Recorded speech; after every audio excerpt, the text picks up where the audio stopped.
Hi, today I'm going to show you how to create annotated bibliography. So we're going to open up the NHT essay instructions file that is attached to your NHT assignment.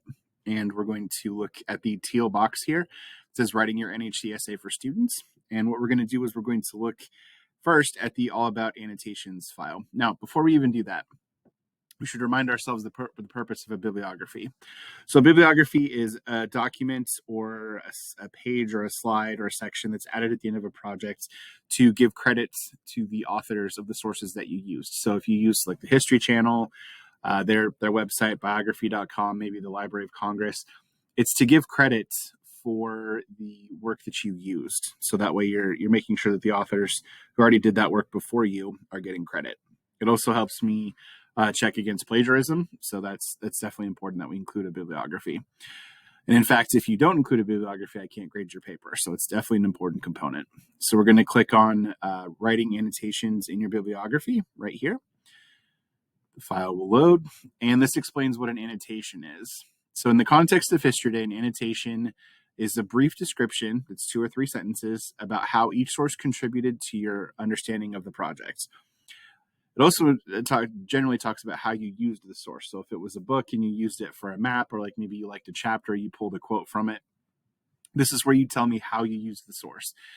So what is not good is you can't just say, oh, I used this source and I got information from it. That's not general, it's not specific. If you write that, I'll give it back to you and say, be more specific about what you used it for.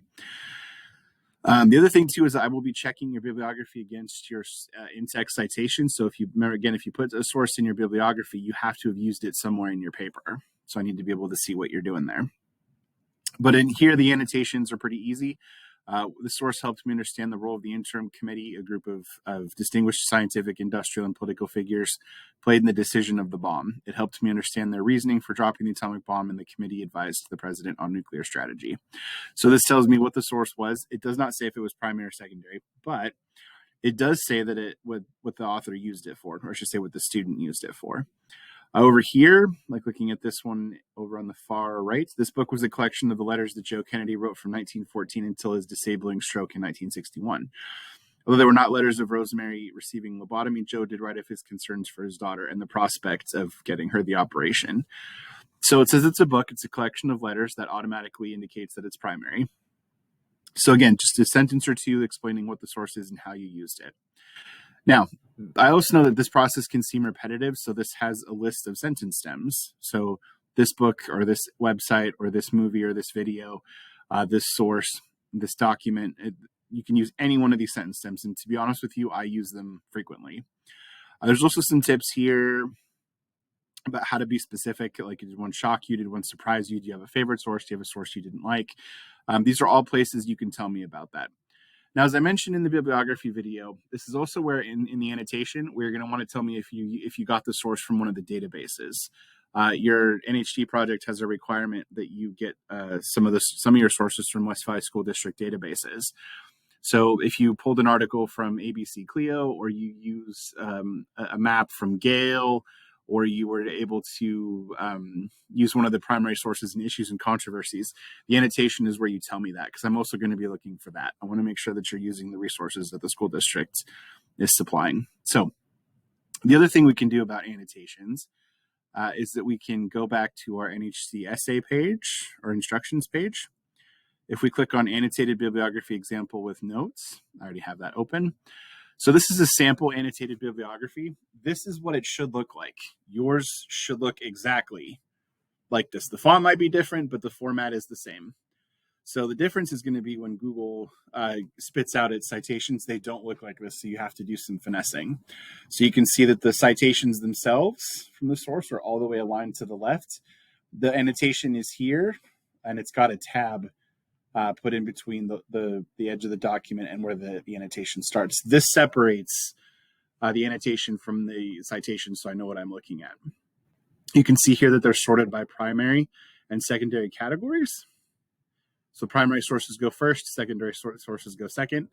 There's probably going to be more secondary than primary, but not always. It just depends on what you're doing. I also took the liberty of including this is the same thing above. I just made some notes on it. So make sure you list the sources in primary and secondary categories. The blue is the citation and the pink is the annotation. So you can see here about what it should look like and roughly how long. So obviously this is an example, so it doesn't keep, you're probably going to have way more sources that are going to fit on one page, but this is roughly how it should look. So if you have any questions about that, of course, email me.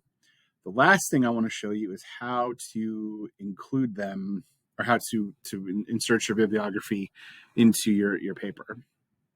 So we're going to again flip over to the sample paper that I have. And as you can see, my annotated bibliography looks exactly like the example. So I have primary sources listed here. I have an annotated bibliography title up here. There is citations for the different sources I used. You'll notice, though, that not all of these have annotations. That's because this was a draft project and I hadn't finished it. So if I were to get a paper like this without annotations, I would send it back and say you need to finish. But you can see that most of these, or at least some of them, have official annotations. And it tells, again, I used this speech, televised address, to understand why President Ford made a pardon Richard Nixon. For me, this video really helped me understand why Ford thought the pardon was important. Ford's facial expressions and body language really communicated the importance of the pardon to Ford. So again, that tells me what the source is and how it was useful for my projects. And so I had quite a few primary sources here because, again, a lot of these were appendix images.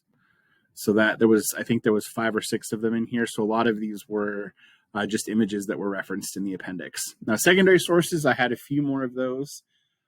But when you look at Google, so this is eventually what we're going to try to create. I'm just going to copy this annotation because I'm going to redo it. I made a previous attempt at this video that didn't quite work out. So just copy that real quick. And I'll show you how to insert these. So if you've been using Google Docs to keep your citations, you're going to go to Tools. You're going to click on Citations to bring up this bar here, and there should be a lengthy list of your sources here. So what you're going to do when you're done adding sources is you're going to click Insert Works Cited, and this is going to come up here in the middle. Click off that. This is going to call it a works cited. We're going to call it an annotated bibliography because that's what it is, and that should be aligned to the center. So this is inserted the citation here.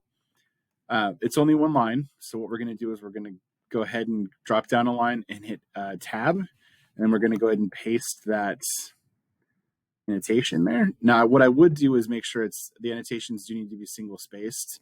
So that way they differentiate from the citation above it. So what I would also need to do here is make sure that I listed primary sources first. Probably make that bold just to make sure it stands out. I see I've got extra space in there.